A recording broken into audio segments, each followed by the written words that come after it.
Okay, so let's check in with the oil market. It's one big story as we see bearish oil pricing about 63 for Brent crude and 53.38 for WTI. So this conversation is coming through when Nigeria is looking at balancing its budget. Let's get Jibril Karim, who is the energy research analyst at EcoBank Nigeria, to weigh into this conversation. Jibril, good morning.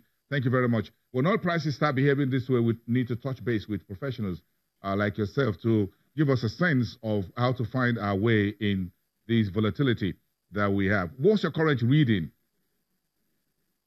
Well, I think it's a kind of a very huge quagmire right now regarding oil prices and what is moving oil prices towards the direction that it is.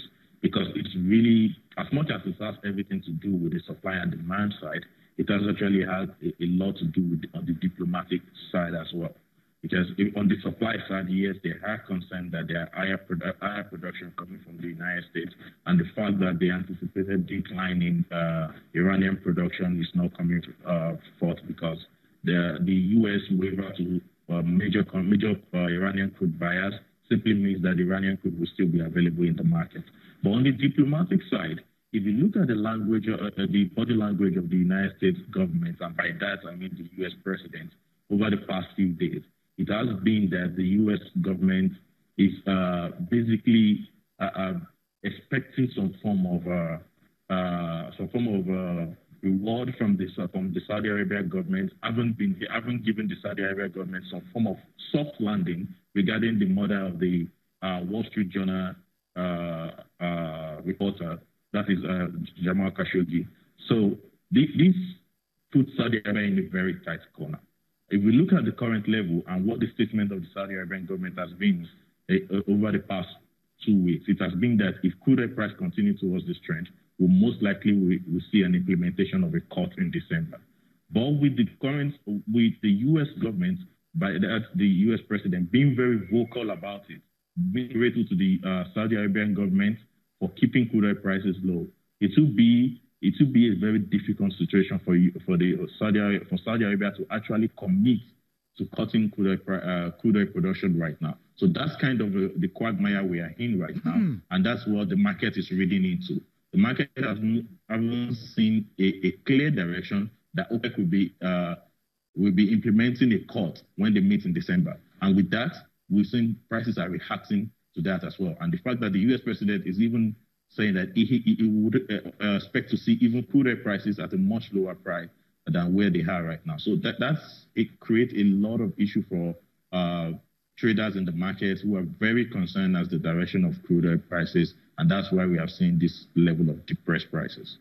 If I may describe President Trump's tweets and comments about OPEC and Russia and the rest of them as what you call divide and rule, trying to get Saudi Arabia on his side and get to Saudi Arabia, which is the kingpin, the leader within OPEC +1, as it were, not discounting the very strong base that Russia also have within it. So does this play into anything about market fundamentals, or we're just trading news?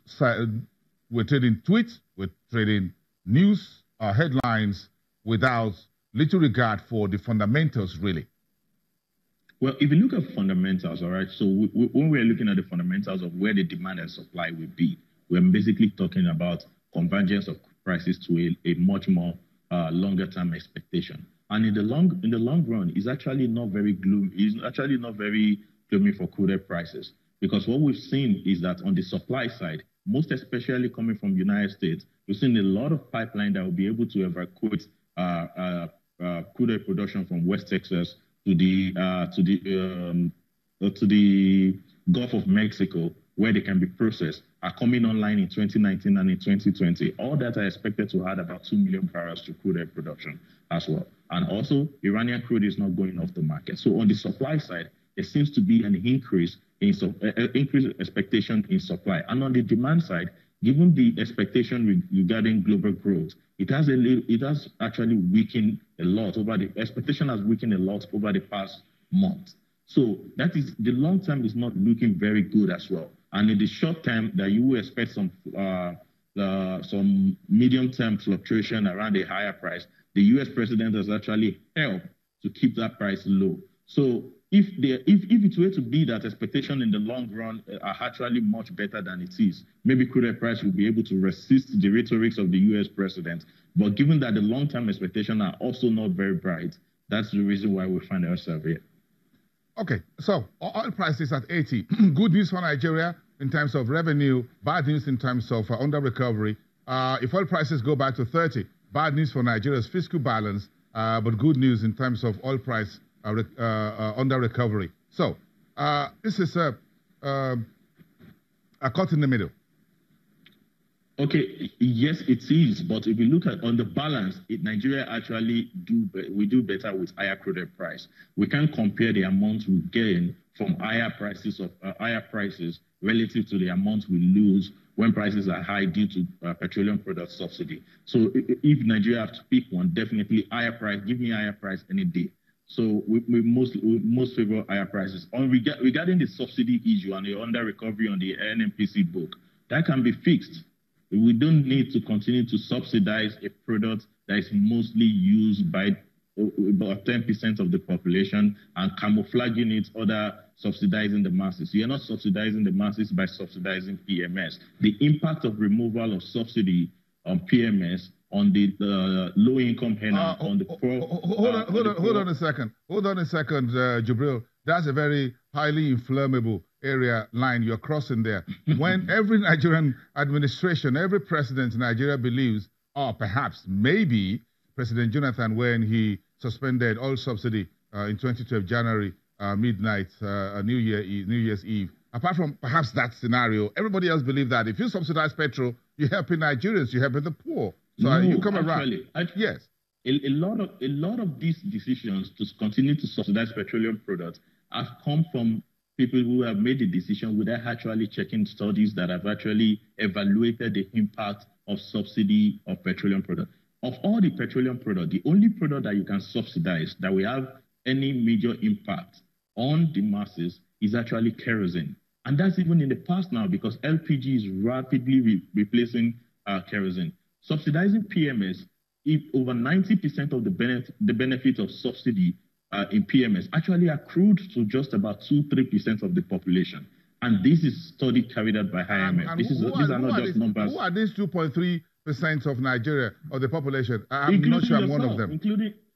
Including yourself, because you drive to work, you buy, you just mentioned that you were buying petrol to fuel your generator. I don't think the Nigerians that live under $1 per day are actually fueling any generator or buying fuel into their car. So claiming that you are subsidizing those people while subsidizing PMS is not really an argument that holds water if you look at it in depth. So we do not need to continue to subsidize PMS. We do not need to continue to trick the masses into believing that subsidizing PMS actually benefit them. There is a bunch that we can do with as much as 60 billion naira being spent on subsidy per month at the current price level that we can do in terms of developmental projects, in terms of infrastructure, that we're not doing just because we're subsidizing products that is being used by people that you should not be subsidizing their expenses. Okay, well, this is a very interesting conversation. But again, part of what we are yet to do is to pay, if we owe in oil marketers north of 800 billion, that's quite a lot of money.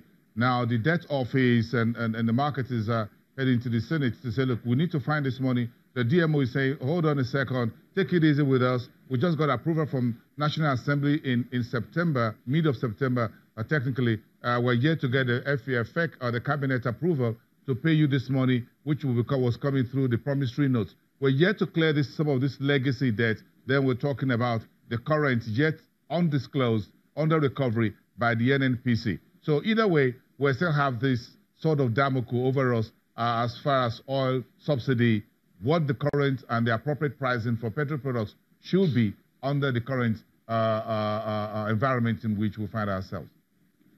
So you have to understand that the outstanding subsidy that the marketers are actually clamoring for is not the subsidy that has accrued over the past 1 year or 1.5. These are subsidy arrears that date back almost 5 years or 3 years in the past. So which then even brings more validation to my argument that the recklessness that we have gone through in subsidizing petroleum products. Remember that at the point that this subsidy was accruing, we're actually subsidizing more than PMS. We were subsidizing diesel, we were subsidizing kerosene. So 800 billion, that's about $3 billion.